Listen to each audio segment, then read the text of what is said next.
So here is the second passage of mock 12 that talks about the fact that cities are affected a lot by climate impacts and risks like flooding, etc. for some reasons, and thereafter it dives into what needs to be done, right?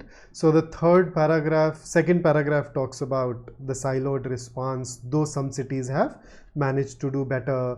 The third one goes ahead and talks about some actions taken by civic bodies. The fourth one looks at the medium term solutions, and then the fifth one goes ahead and extends this. And then the sixth paragraph is a fairly larger paragraph that talks about the very way in which cities are planned and how that affects the things like drainage. And then you have this eighth one.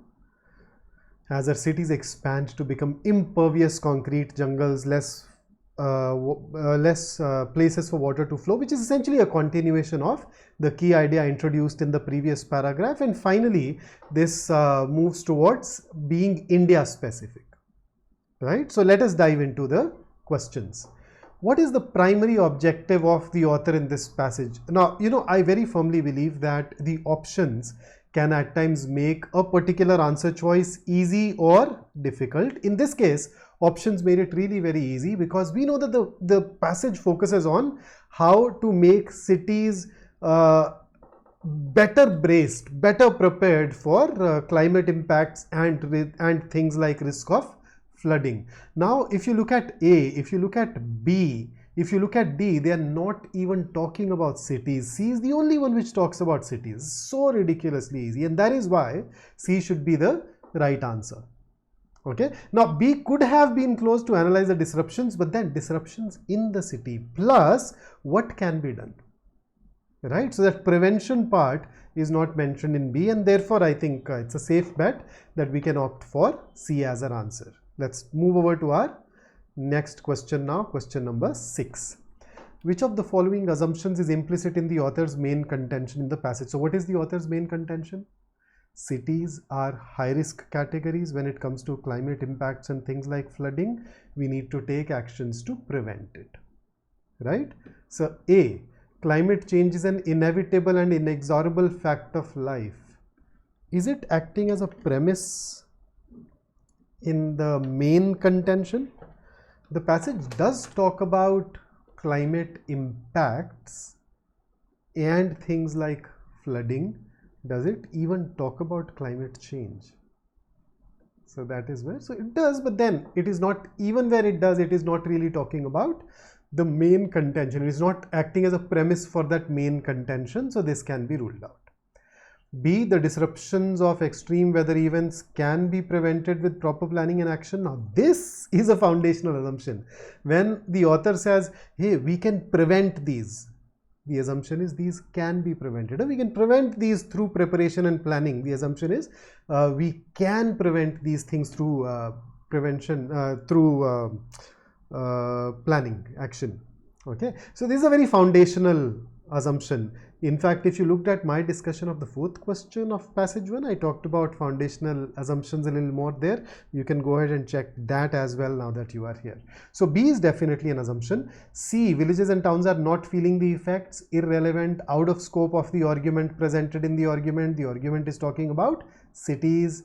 Whether villages and towns face that or not, are not feeling the effect or not, is again irrelevant. D, rural infrastructure is superior to urban infrastructure. No such comparison has been made or implied in the entire passage, and therefore this can be eliminated. Now, who knows, maybe the less density itself gives water enough place to move out, unlike the cities. Remember the last couple of paragraphs. So our best answer for question number 6 is option B. And moving over to our next question, 7th. Which of the following gives the reason for climate impacts being felt most intensely in cities? Very easy. Easy because it's a specific detail question, and if you could go back to the right part, which was the first paragraph, see how it starts. Climate impacts and risks like flooding are felt intensely in our cities. This is because, and then here is the reason, right? So if you were to look at the answer choices, you would realize A is the only one which talks about this. Now when you look at B, indiscriminate land use and irrational planning systems, they amplify it, right? But heavy concentration of people, economic output, densely built up areas coupled with inadequate infrastructure. So it's all of these things. So B is a part of that inadequate infrastructure. Moreover, it just amplifies. It's not the core. So the core is A, and therefore we should choose A over B for this particular question. And here comes the 8th one.